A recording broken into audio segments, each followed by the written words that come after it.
Hi Ruben, I'm speaking for all the riders here in Israel. We are very excited with your visit, and I wanted to know what is your impression so far from the Israeli riders, from Israel as a country. Well, it's a pleasure first of all to be here in Israel. The news TV, they always show the bad things from the countries. Unfortunately, we are citizens of the world. Different cultures of course, but we can learn from each other. Well, so far I'm really surprised because I didn't expect that Tel Aviv was a nice city like this, close to the sea, with all these big buildings. The weather is fantastic, and already so far the people I visit is really welcoming. And on my point and my side, I can speak well when I go back home, so I can give some support to the Israel country. How does it feel to be a professional rider? Do you feel that you are going to work, or are you feeling that you're living the dream every day? I'm living a dream because I do what I want. I'm doing what I like. I like motorbikes. But it's clear that when you are in a world level, fighting in a world championship like we're doing in superbikes, if you don't have the best machine or the best package or the best everything, it's difficult. Superbike championship is becoming more strong every time, and not every day is easy.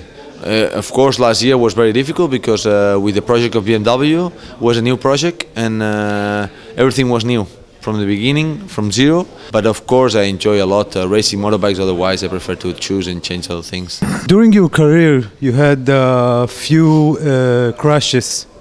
No, a lot of crashes. A lot of crashes. After a crash and a big injury, coming back to the track, and you're a bit afraid, or you are not thinking about it? Well, it's more than 10 years in a professional side racing, and it's true that on the new project in the last 2 years I've got a big crashes and I broke everything that I didn't break in 10 years. In the last 2 years I've got 3 injuries very serious that I never had before. All my crashes were many times because of risking in the last moment with the private bike. Well, you know that I rode for 5 years a private Ducati. Most of my crashes were front. Last moment front because braking too hard or something like this. And your confidence is getting low after something like that? No, you get lower for 1 second. The problem is when you do things easy, you don't lose the confidence. All the riders that we are in the Superbikes World Championship, when we are racing 1 second behind the lap record, we can do it so easy. 3 months not testing a bike or riding a bike, we jump in, 3rd lap, we are close to the record. That's something we have in. And I don't know how to go slow. I only know how to go fast. That's my problem. That's why I don't ride on the street. If I go slow, I feel I'm going to crash more. What happened with BMW? Why things didn't work out? Look, when we started the project of BMW, I knew that it was going to be a hard project because everything was new. I mean, every other manufacturer, Ducati, Yamaha, Honda, Aprilia, is more than 20 years of experience on racing.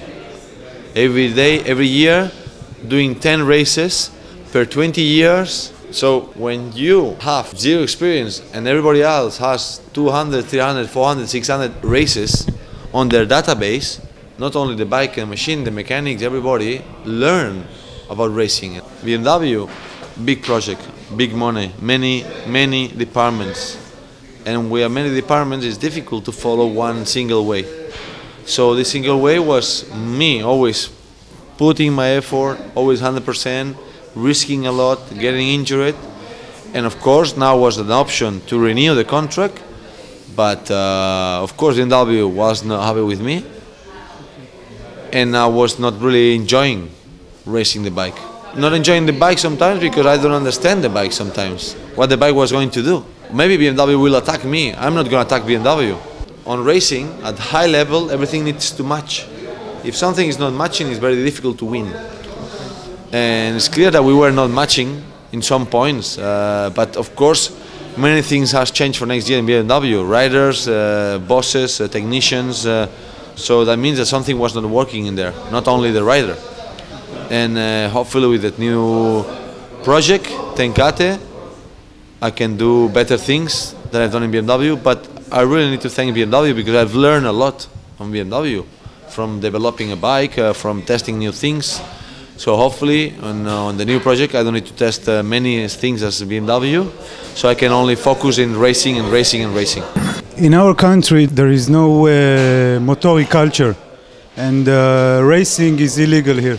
What can you say to a government like the Israeli government about racing? I mean, I didn't know that Israel is illegal racing. To me, it's strange because if you want to avoid crashes on the street and accidents, and mortal accidents or death accidents, the best thing is promote the racing, because you build up a track, people can go as fast as they want on the track, so they don't want to go and race fast on the street. That is risking for the tickets, is risking for the people on the street, is risking for the death. And when you create a racing track or racing point, you also create economy.